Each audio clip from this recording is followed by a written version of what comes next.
Era respetada por sus colegas, temida por los delincuentes y conocida en el ámbito legal por su aguda inteligencia y su inquebrantable compromiso con la justicia. A sus 54 años, vivía en un barrio exclusivo, donde era propietaria de su casa desde hacía casi 2 décadas. Su casa era una hermosa vivienda de estilo colonial, con un paisajismo perfectamente cuidado que ella misma atendía cada mañana antes de ir al tribunal. Ese martes empezó como cualquier otro. Patricia se despertó a las 6, se preparó un café y salió a regar sus parterres antes de prepararse para un día ajetreado de audiencias. Llevaba pantalones grises de chándal y una vieja camiseta de la Facultad de Derecho, con el pelo recogido en una sencilla coleta. Nada en su apariencia sugería que ostentara una de las posiciones más poderosas del sistema legal estadounidense. El oficial Leroy Brown llevaba patrullando el vecindario unas 3 horas, cuando recibió una llamada que cambiaría su vida para siempre. Un residente había informado de haber visto a una persona sospechosa caminando por la zona exclusiva, afirmando que parecía fuera de lugar y que podría estar vigilando casas para posibles robos. El informante describió haber visto a una mujer negra con ropa informal moviéndose entre diferentes propiedades. Ahora, aquí es donde esta historia da su primer y perturbador giro. El vecindario donde vivía la jueza Williams era predominantemente blanco y acomodado. Durante el último año no se había informado de ningún robo en la zona. La tasa de criminalidad era tan baja que la mayoría de los oficiales de patrulla lo consideraban un destino tranquilo. Pero el oficial Brown abordó la llamada con una suposición que resultaría catastrófica. Vio a Patricia en su patio delantero y decidió inmediatamente que coincidía con la descripción del informante anónimo. Sin haber verificado su dirección en el sistema, sin revisar los registros de propiedad y sin ninguna prueba real de irregularidad, se detuvo en su camino de entrada con las luces encendidas. Patricia levantó la vista de sus rosas, confundida por el coche de policía en su camino de entrada. Caminó hacia el oficial con una sonrisa amigable, asumiendo que quizás había habido un incidente en el vecindario y él necesitaba hacer preguntas. No tenía idea de que estaba a punto de ser el objetivo de la experiencia más humillante de su vida profesional. El oficial Brown salió de su vehículo y adoptó inmediatamente una postura agresiva. No se presentó cortésmente ni explicó por qué estaba allí. En cambio, exigió saber qué hacía en el vecindario. Patricia, aún confundida, explicó que estaba regando su jardín en su propia casa. Brown miró la casa, luego a ella de nuevo, con una expresión que sugería que no creía ni una palabra de lo que decía. Le preguntó si podía demostrar que vivía allí. Patricia se quedó asombrada por la pregunta. Estaba de pie en su propio patio delantero, vestida con ropa informal, sosteniendo una regadera. La situación se sentía surrealista. Señaló la casa detrás de ella y dijo que era su hogar. Brown negó con la cabeza y dijo que necesitaba ver su identificación y prueba de residencia. Una pregunta rápida para todos los que nos ven. ¿Alguna vez ha sido interrogado por la policía mientras hacía algo completamente normal en su propia casa? Hágamelo saber en los comentarios, porque lo que sucede a continuación se vuelve aún más increíble.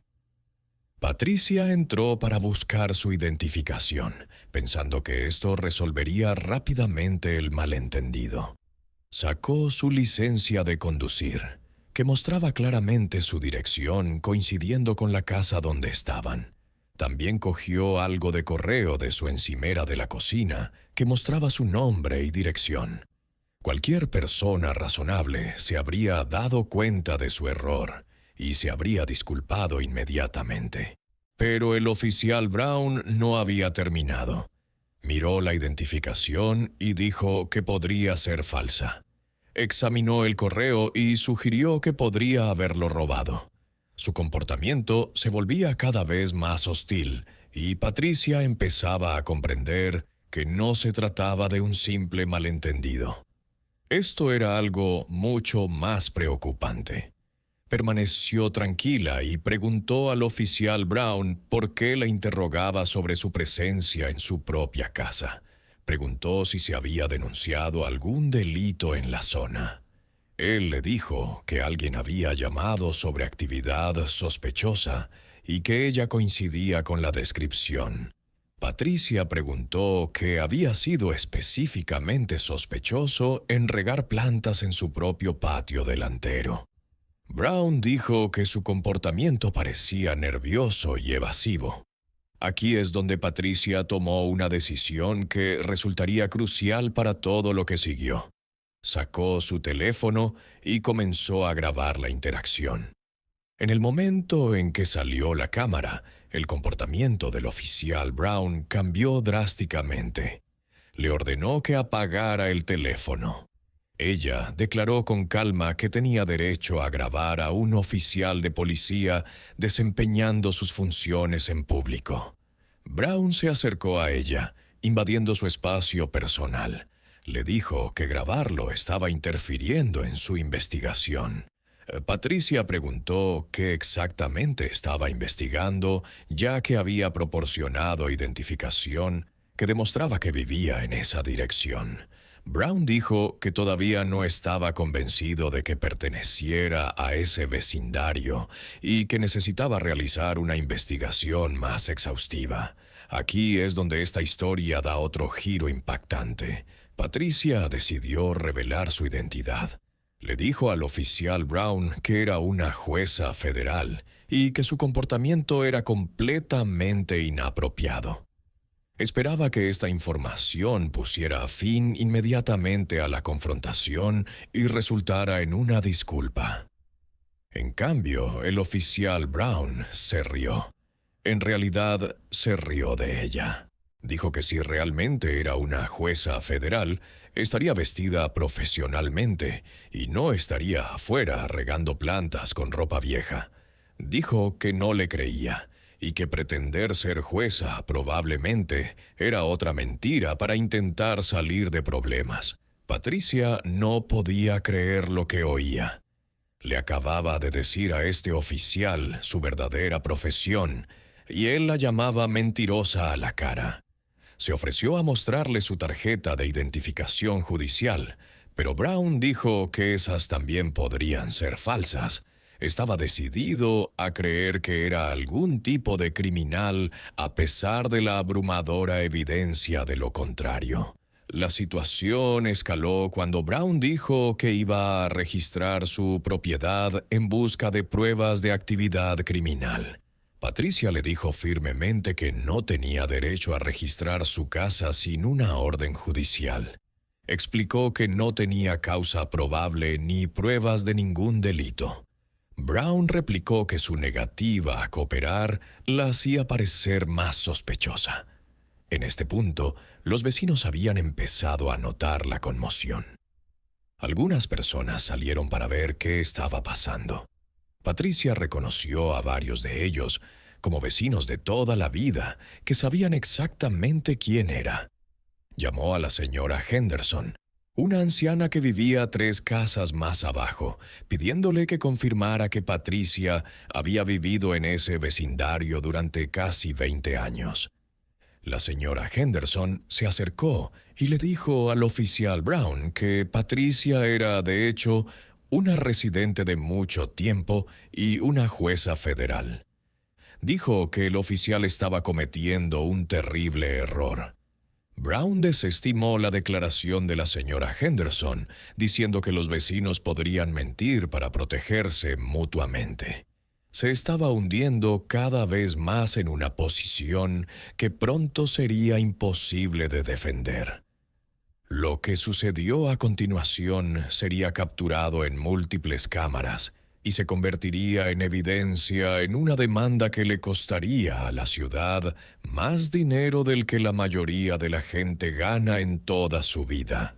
El oficial Brown tomó una decisión que pondría fin a su carrera y expondría un patrón de comportamiento que había sido pasado por alto durante demasiado tiempo. La historia que vamos a continuar involucra oficiales de apoyo, acusaciones falsas y una cadena de eventos que eventualmente llegaría a los más altos niveles del gobierno de la ciudad. Pero antes de llegar allí, Patricia Williams estaba a punto de experimentar algo que pondría a prueba cada gramo de su compostura judicial y cambiaría la forma en que veía el sistema al que había dedicado su vida. Había dedicado su vida a servir. El oficial Brown radió pidiendo refuerzos, afirmando que se había encontrado con un individuo sospechoso que no cooperaba y hacía afirmaciones falsas sobre su identidad. En cuestión de minutos, 2 coches patrulla adicionales llegaron a casa de Patricia.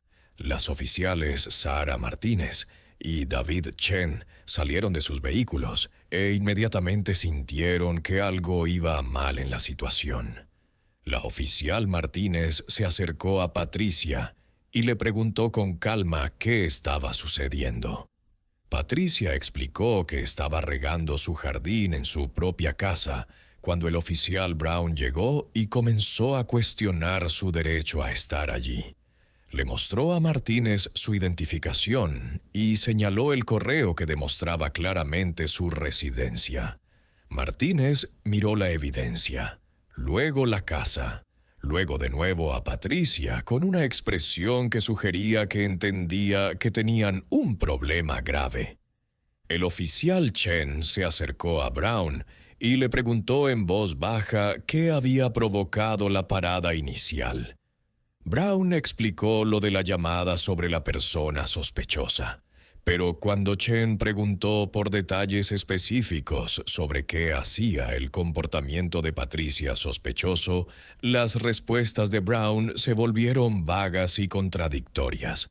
Chen llevaba 15 años como oficial de policía y reconoció las señales de una parada que había salido completamente mal. Mientras tanto, más vecinos se habían reunido. El vecino de al lado de Patricia, Robert Kim, salió y reconoció inmediatamente lo que estaba sucediendo. Robert era un abogado que conocía a Patricia desde hacía más de una década.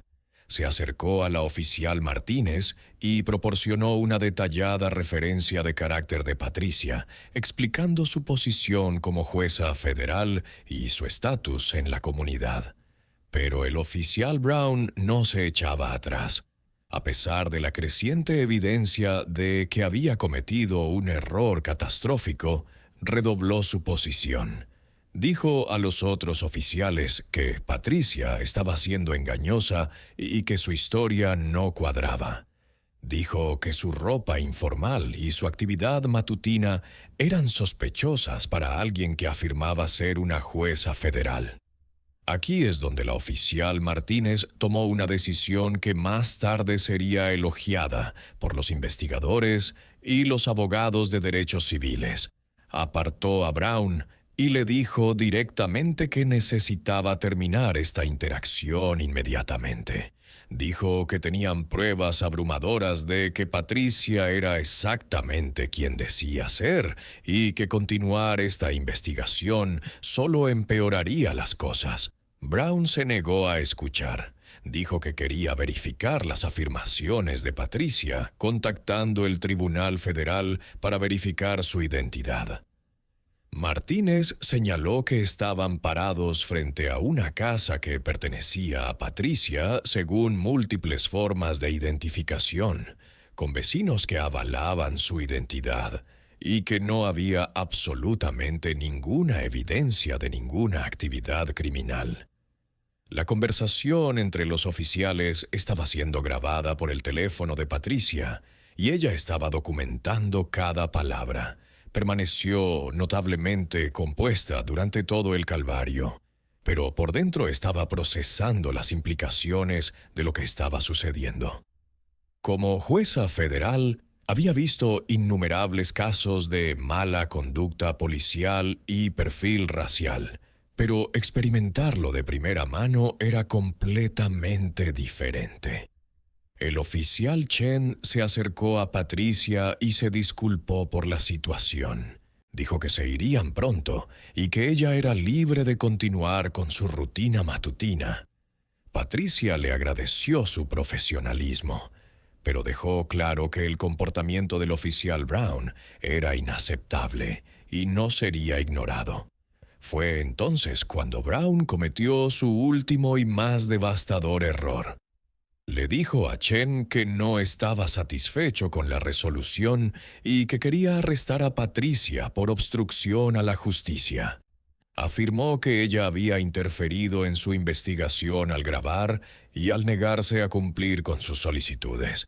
Chen lo miró con incredulidad y le dijo que esa sería la peor decisión de su carrera. Pero Brown estaba más allá de la razón en este punto. Se acercó a Patricia y le dijo que estaba bajo arresto. Sacó sus esposas y se movió hacia ella. Los vecinos que observaban jadeaban de sorpresa. La señora Henderson comenzó a llorar. Robert Kim comenzó inmediatamente a grabar con su propio teléfono y gritó que Brown estaba cometiendo un error enorme. Patricia se quedó perfectamente quieta y declaró claramente que no se resistía al arresto, pero que el oficial Brown estaba violando sus derechos constitucionales. Dijo que sus acciones carecían de causa probable y que enfrentaría serias consecuencias por arrestar a una jueza federal en su propio patio delantero sin justificación. La oficial Martínez se interpuso entre Brown y Patricia. Le dijo a Brown que no le permitiría hacer ese arresto. Dijo que la situación ya había ido demasiado lejos y que arrestar a Patricia destruiría no solo la carrera de Brown, sino potencialmente las carreras de todos los presentes. La tensión entre los oficiales era palpable. Brown ignoró a Martínez y se acercó al brazo de Patricia. En el momento en que hizo contacto físico, Patricia declaró claramente que no consentía ser tocada y que estaba siendo detenida ilegalmente. Le pidió a Brown que declarara el delito específico que creía que había cometido. Dijo obstrucción a la justicia y conducta desordenada. Patricia le pidió que explicara cómo regar su jardín en su propia casa constituía conducta desordenada. Preguntó cómo proporcionar identificación y cooperar con sus solicitudes constituía obstrucción a la justicia. Brown no pudo dar respuestas coherentes a ninguna de las dos preguntas, pero continuó intentando ponerle las esposas. Fue entonces cuando el oficial Chen intervino físicamente. Agarró el brazo de Brown y le dijo que se detuviera. Chen dijo que no sería parte de arrestar a una mujer inocente en su propio patio delantero, especialmente a una jueza federal. La confrontación entre los oficiales creó una escena que los vecinos nunca olvidarían. Patricia utilizó este momento para hacer un último intento de razón. Dijo a los tres oficiales que entendía que ocurrían errores, pero que la negativa de Brown a reconocer la verdad obvia estaba convirtiendo un simple malentendido en una violación de derechos civiles federal. Dijo que si la arrestaban, las consecuencias se extenderían mucho más allá de la carrera de Brown. Brown finalmente soltó el brazo de Patricia, pero aún no había terminado. Le dijo que le iba a emitir una citación por conducta desordenada y que tendría que comparecer ante el tribunal. Patricia miró la citación y vio que Brown había escrito información incorrecta, incluida la dirección equivocada y una descripción inexacta del incidente presunto. Señaló los errores a la oficial Martínez, quien examinó la citación y negó con la cabeza con frustración. Martínez le dijo a Brown que la citación era impropia e insuficientemente legal. Dijo que emitir una citación falsa podría resultar en cargos adicionales en su contra. Brown arrugó la citación y la tiró en el césped delantero de Patricia. Los tres oficiales finalmente abandonaron la propiedad de Patricia después de casi 45 minutos de acoso. Patricia se quedó en su camino de entrada, rodeada de vecinos solidarios, sosteniendo su teléfono con pruebas en video de todo lo que había ocurrido. Sabía que su rutina matutina le había proporcionado la base para una demanda que enviaría ondas de choque a través del Departamento de Policía de la ciudad. Pero Patricia Williams no había terminado con el oficial Brown, ni de lejos. Lo que hizo a continuación expondría un patrón de mala conducta que había estado oculto a plena vista durante años y que finalmente le costaría a la ciudad mucho más que solo dinero. Costaría carreras, reputaciones y obligaría a una revisión completa de la formación policial y las medidas de rendición de cuentas. Patricia entró en su casa e inmediatamente comenzó a documentar todo. Mientras los detalles estaban frescos en su memoria, anotó horas exactas, citas específicas del oficial Brown y descripciones detalladas del comportamiento de cada oficial. Subió su grabación de video a múltiples cuentas de almacenamiento en la nube y envió copias a sus direcciones de correo electrónico personales. Como jueza federal, entendía mejor que la mayoría cómo la evidencia podía desaparecer o ser cuestionada en los tribunales. Pero Patricia no se detuvo ahí. Llamó a su viejo amigo y colega, el juez Robert Harrison, que servía en el mismo Tribunal Federal de Distrito. Harrison conocía a Patricia desde hacía más de 15 años y estaba conmocionado por lo que le describió. Le aconsejó que se pusiera en contacto con la División de Derechos Civiles del FBI inmediatamente, dado que lo que Brown había hecho constituía una clara violación de la Ley Federal de Derechos Civiles. En un plazo de 2 horas desde el incidente, Patricia había presentado quejas ante 5 agencias diferentes. Se puso en contacto con la División de Asuntos Internos del Departamento de Policía de la ciudad, la Junta de Supervisión de la Policía Estatal, la Unidad de Derechos Civiles del FBI, el Departamento de Justicia y la Fiscalía Local. No se arriesgaba a que esto se barriera bajo la alfombra o se manejara con una simple reprimenda. La respuesta fue rápida y sin precedentes. Para esa tarde, agentes del FBI estaban entrevistando a Patricia en su casa. Revisaron sus pruebas en video y tomaron declaraciones de todos los vecinos que habían presenciado el incidente. La agente especial Lisa Rodríguez, que se especializaba en casos de mala conducta policial, dijo a Patricia que el comportamiento de Brown era uno de los ejemplos más atroces de perfil racial que había encontrado en 20 años de aplicación de la ley federal. Pero aquí es donde la historia da un giro aún más perturbador. La investigación del FBI sobre el oficial Brown reveló un patrón de mala conducta que había sido sistemáticamente encubierto por el Departamento de Policía durante más de 6 años. Brown había recibido 43 quejas durante su carrera. 31 de ellas involucraban alegaciones de perfil racial o uso excesivo de la fuerza contra minorías. La División de Asuntos Internos del departamento había desestimado o disciplinado mínimamente a Brown por cada queja.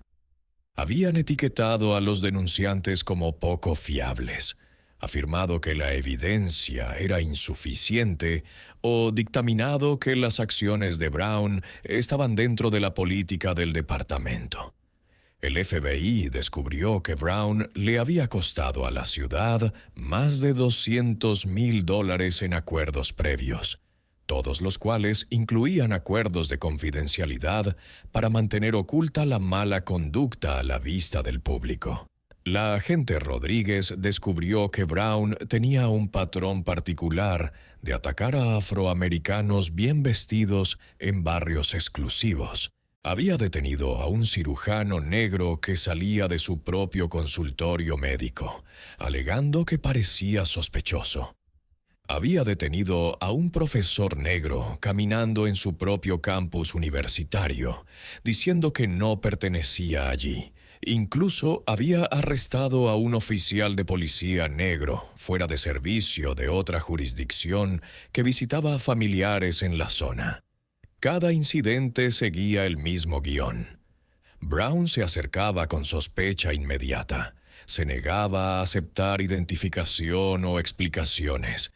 Escalaba la situación a través de un comportamiento agresivo y luego presentaba informes que pintaban a sus víctimas como poco cooperativas o amenazantes.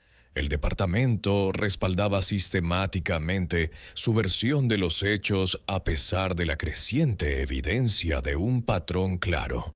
Patricia se enteró de que la oficial Martínez había presentado 3 quejas separadas sobre el comportamiento de Brown en los últimos 2 años. Martínez había presenciado el uso excesivo de la fuerza por parte de Brown durante paradas de tráfico y había informado de sus comentarios inapropiados sobre sospechosos minoritarios. Todas sus quejas habían sido desestimadas por supervisores, que afirmaban que no había suficiente evidencia para tomar medidas. La pesquisa arrojó además que Brown había recibido formación especializada sobre sesgos raciales y vigilancia constitucional apenas 6 meses antes del incidente con Patricia. Había obtenido calificaciones deficientes en las evaluaciones de dicha formación y había hecho comentarios a otros agentes sugiriendo que no creía que fuera necesaria ni valiosa. ¿Alguna vez se ha preguntado cómo agentes como Brown consiguieron conservar sus puestos a pesar de las reiteradas quejas? La respuesta reside en un sistema diseñado para proteger a la policía de la rendición de cuentas en lugar de proteger a los ciudadanos de la mala conducta policial. La investigación del FBI se amplió al descubrir que Brown no actuaba solo. Su sargento supervisor, Michael Foster, había estado encubriendo activamente la mala conducta de Brown durante años. Foster había editado informes de incidentes para eliminar referencias a la perfilación racial. Había asesorado a Brown sobre cómo redactar informes que evitaran el escrutinio y había intimidado a testigos que intentaban presentar quejas. Foster también había estado reasignando a Brown a barrios con mayor población minoritaria, utilizándolo esencialmente como una herramienta para acosar e intimidar a residentes que podían ser vistos como indeseables por ciertos sectores de la comunidad. El FBI encontró correos electrónicos entre Foster y Brown discutiendo qué zonas necesitaban una vigilancia más agresiva y a qué tipos de personas debía mirarse con especial recelo. El escándalo alcanzó cotas aún mayores cuando los investigadores descubrieron que el jefe de policía, William Morrison, había sido informado del patrón de quejas de Brown en múltiples ocasiones, pero había optado por no tomar ninguna medida significativa. Morrison estaba más preocupado por evitar la publicidad negativa que por abordar la evidente mala conducta dentro de su departamento. Morrison incluso había bloqueado intentos de agentes partidarios de reformas de implementar mejores procedimientos de supervisión. Había rechazado solicitudes de cámaras corporales, se había opuesto a juntas de revisión civil y había cabildeado consistentemente en contra de medidas de transparencia que habrían expuesto problemas como el comportamiento de Brown mucho antes. El caso de Patricia se convirtió en el catalizador de una investigación federal que finalmente abarcaría a todo el Departamento de Policía. El Departamento de Justicia inició una investigación de patrón y práctica, examinando si el departamento había violado sistemáticamente los derechos civiles de los residentes minoritarios a través de prácticas de vigilancia discriminatorias. 3 semanas después del incidente en el jardín delantero de Patricia, el agente Brown fue arrestado en su domicilio por agentes federales. Fue acusado de privación de derechos bajo el color de la ley, un delito federal que conlleva hasta 10 años de prisión. Los cargos citaban específicamente su patrón de dirigirse a ciudadanos minoritarios y su abuso de autoridad policial para intimidar y acosar a personas inocentes. El sargento Foster fue arrestado el mismo día bajo cargos de conspiración y obstrucción de la justicia. El FBI había descubierto que había destruido pruebas relacionadas con quejas anteriores contra Brown y había falsificado documentos oficiales para protegerlo de la rendición de cuentas. Foster se enfrentaba a hasta 20 años de prisión federal si era declarado culpable de todos los cargos. El jefe Morrison renunció en desgracia antes de poder ser despedido, pero su renuncia no lo protegió de la investigación federal en curso. Los fiscales federales estaban examinando si su indiferencia deliberada ante las violaciones de los derechos civiles constituía conspiración criminal. La carrera de 25 años de Morrison en las fuerzas del orden terminó con él contratando abogados defensores penales en lugar de recibir honores de jubilación. La respuesta de la ciudad fue inmediata y costosa.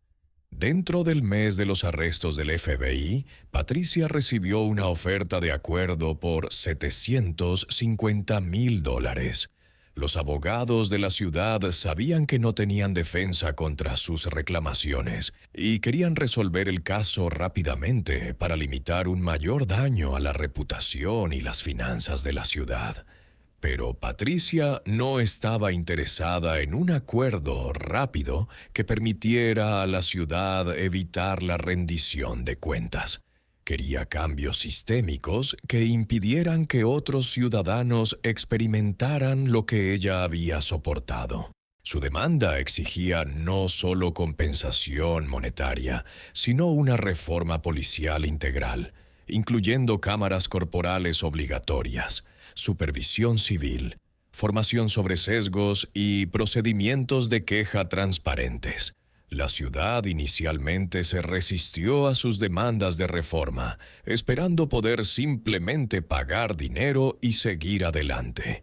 Esa resistencia terminó cuando el equipo legal de Patricia publicó partes de la investigación del FBI que mostraban el alcance del encubrimiento.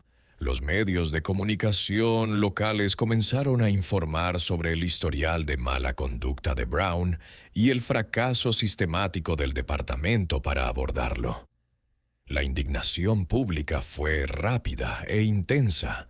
Ciudadanos que nunca habían prestado mucha atención a la rendición de cuentas policial comprendieron de repente que sus impuestos habían estado protegiendo a un agente que estaba violando los derechos constitucionales de las personas.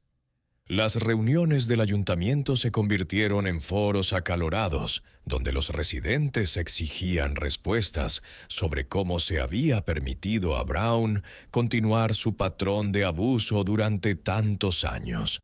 La presión política se volvió insoportable cuando otras víctimas de la mala conducta de Brown comenzaron a presentarse públicamente. Los acuerdos de confidencialidad que antes mantenían en silencio a sus víctimas ya no eran exigibles. ya que la investigación del FBI había convertido su patrón de comportamiento en un asunto de dominio público.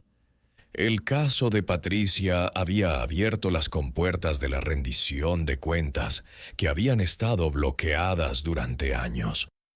Pero las consecuencias completas de esa mañana de martes en su jardín delantero aún se estaban desarrollando y, en última instancia, remodelarían la forma en que toda la ciudad abordaba la rendición de cuentas policial y los derechos civiles.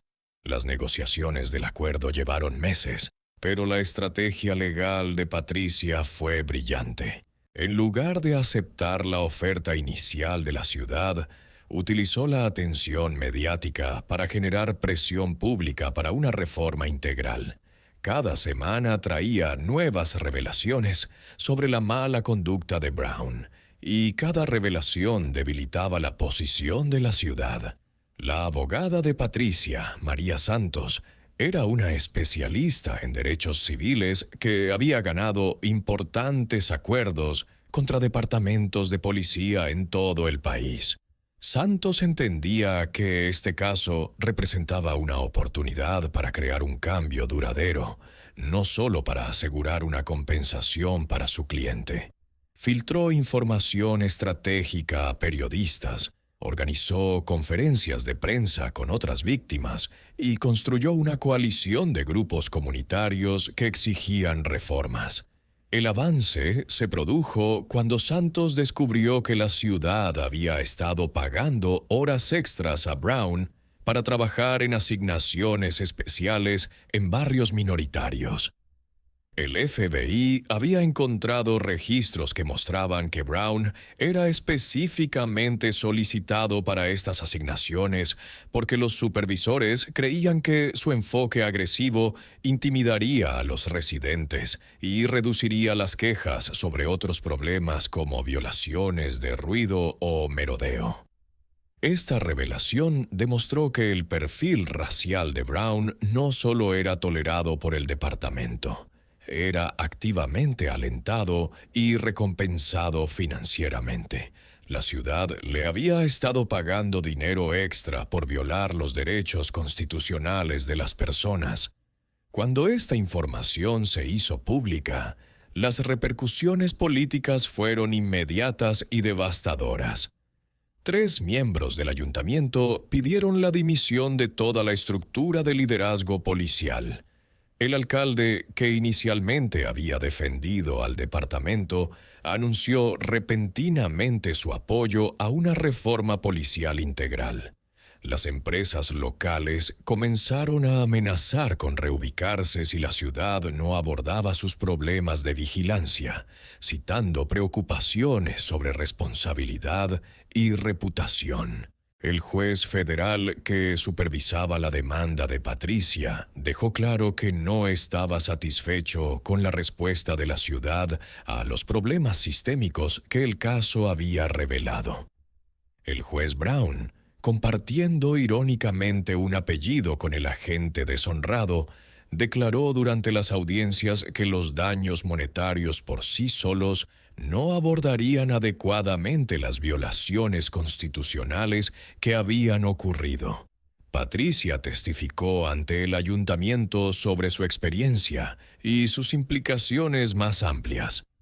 Habló sobre el impacto psicológico de ser tratada como una criminal en su propio jardín delantero.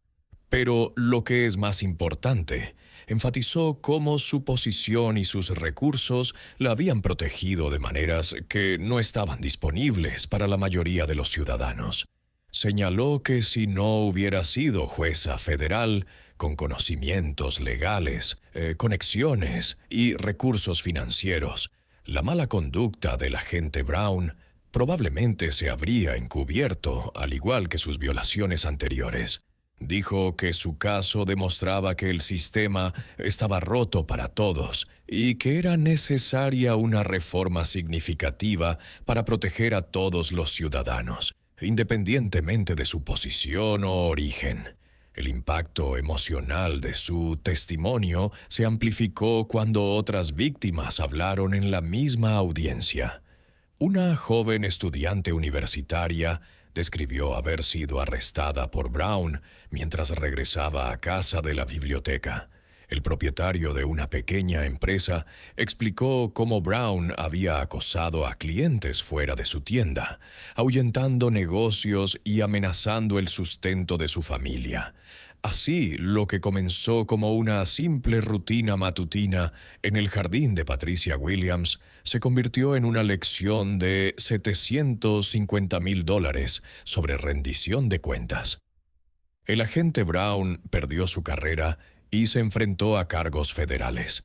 La ciudad implementó amplias reformas policiales y Patricia demostró que la justicia, aunque a veces retrasada, aún puede prevalecer cuando las personas se niegan a permanecer en silencio.